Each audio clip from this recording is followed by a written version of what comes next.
자궁경부암 백신은 검증되지 않았다. 약물 등 합성 화학물질로 면역체계가 약해진 극소수의 경우에만 사마귀가 변종을 일으켜 암으로 발전한다. 얼굴, 목, 손발 등에 나타나는 사마귀도 이 바이러스에 의해 생기지만 인간에게 아무런 해를 주지 않고 저절로 사라진다. 게다가 자궁경부암은 드문 질병이어서 현재 미국의 경우 유방암과 전립선암이 각 20만 명을 넘어서지만 자궁경부암 환자는 1만 명도 되지 않는다. 그것도 대부분 질세척제와 콘돔, 생리대, 특히 탐폰 등이 원인으로 밝혀지고 있다. 미국에서 9에서 26세의 여성을 상대로 시판을 시작한 2006년 이후 백신 부작용으로 103명 이상이 사망하고 전신마비와 뇌졸중, 심장질환, 유산 등의 부작용 370여 건이 FDA에 접수되어 있다.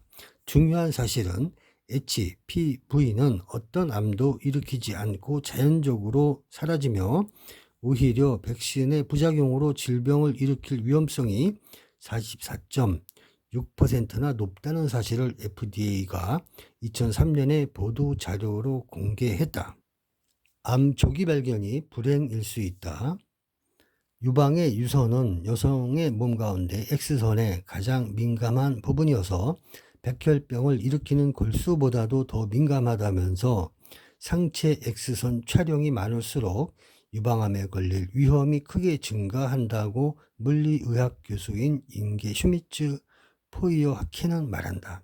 X선 촬영이 유방암을 조기에 찾아내기보다는 오히려 유방암 발병률을 크게 높인다는 연구는 전 세계에서 수없이 발표되고 있다.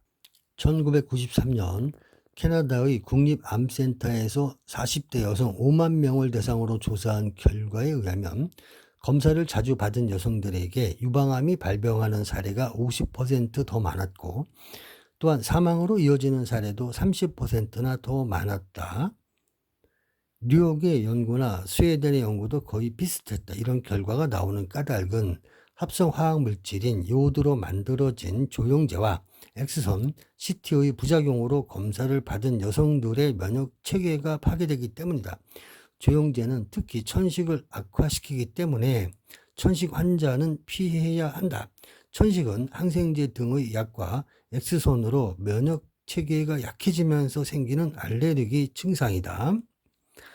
모든 암은 수술과 항암치료, 방사선 치료를 하면 면역체계가 완전히 파괴되기 때문에 100% 재발한다는 사실을 기억해야 한다. 사실 유방암이나 전립선암은 빠르게 전이되는 암이 아니기 때문에 수술과 항암요법, 방사선 치료를 하는 경우나 그대로 놔두는 경우나 생존 기간은 비슷하다.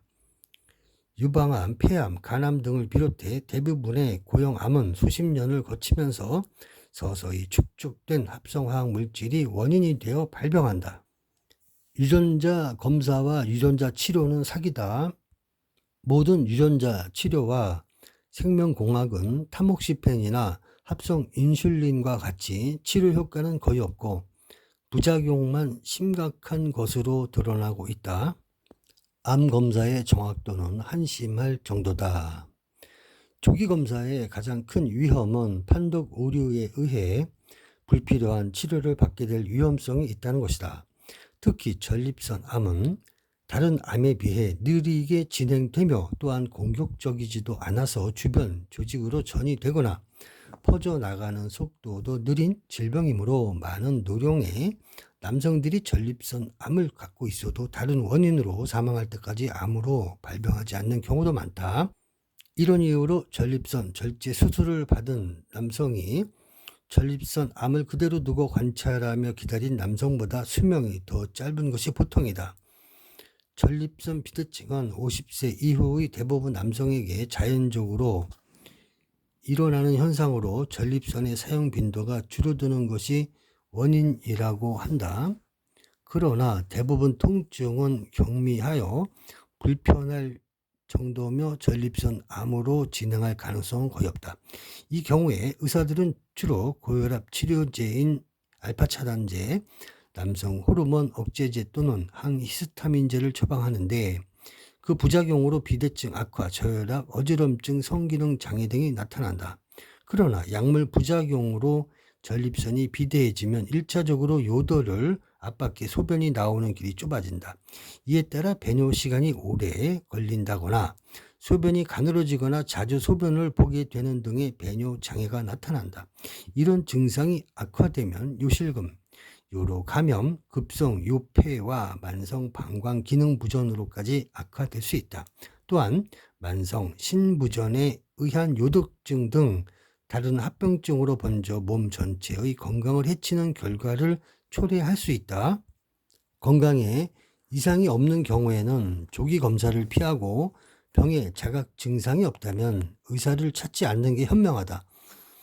병에 자각 증상이 있는 경우에도 가능한 한 현대의학을 멀리하면서 약과 가공식품 등을 중단하고 천연 음식과 약초, 침 등 안정성이 확인된 전통의학에 의존할 경우에는 암뿐만 아니라 대부분의 만성 질병에서 쉽게 해방될 수 있다. 암은 항암요법으로 치료되지 않는다. 대부분의 주류 의사들이 원인의 제거가 아니라 이미 암에 걸린 환자들의 증상 완화에만 몰두했고 진짜 원인에는 눈을 감고 엉뚱한 담배에서 원인을 찾으려 했기 때문이다. 즉 주류 의사들은 잘라내고 제거수술, 독극물을 투여하고 항암요법, 태우는 방사선 치료에만 몰두했다. 사실 암 증가의 가장 큰 이유는 합성 화학물질의 증가다. 화학물질의 사용량을 줄이려는 의지 없이 암의 증상만을 수술과 화학요법, 방사선으로 치료하려 했으니 당연히 패배할 수밖에 없다. 다이옥신, 벤젠, 클로라이드, 염소, 비소, 수은 등 모든 합성 화학물질과 중금속은 발암물질이고 이 발암물질에는 한계 용량이 존재하지 않기 때문에 극미량에 노출돼도 인체에 축적되어 병을 유발할 수 있다. DNA 복제 기술을 개발한 공로로 1999년 노벨 화학상을 수상한 버클리대학 생화학 교수 캐리 멀리스는 유전자는 암과 아무런 관련이 없다. 다시 말해 암이 유전된다는 것은 거짓이며 항암제나 방사선은 암을 치료하지 못한다. 의사들은 항암제를 무차별적으로 처방하기 때문에 환자들은 자신을 죽이게 될 약들을 복용한다. 의사들은 심장마비나 뇌졸중, 골절 등 응급 상황 이외에는 아무것도 할 수 없다. 사실 의사들은 악마다라며 건강을 담보로 권력과 부를 쌓아가는 주류 의사들에 대해 분노를 터뜨린다.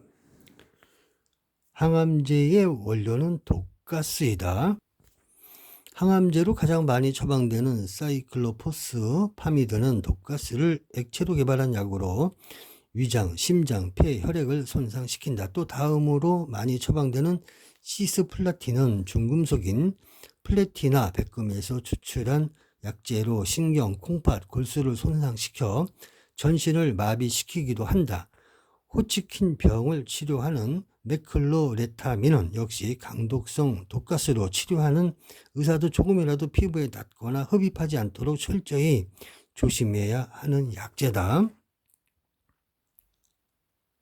세계적인 초거대 제약회사인 영국의 글락소스미스클라인의 유전 분야 부책임자인 앨런 로즈는 영국의 일간지 인디펜던트와의 인터뷰에서 글락소를 포함하여 제약회사에서 생산하는 약은 50% 이상의 환자들에게 질병 치료에 아무런 도움을 주지 못한다. 알츠하이머병 환자나 암 환자의 4분의 3 이상에게 아무런 효능이 없다고 고백하기도 했다.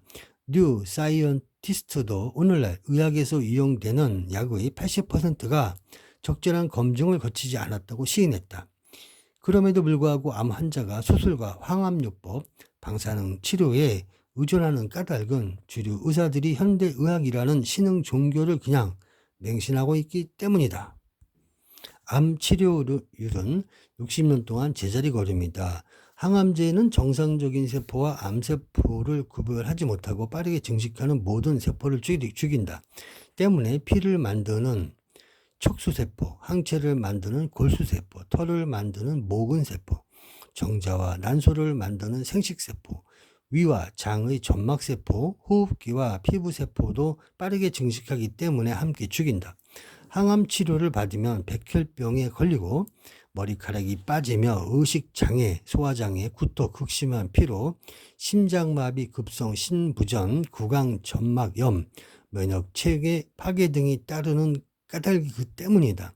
항암제가 빠르게 증식하는 세포를 죽일 수 있는 까닭은 항암제가 독성이 강한 유리기 활성산소를 대량으로 만들어내기 때문이다.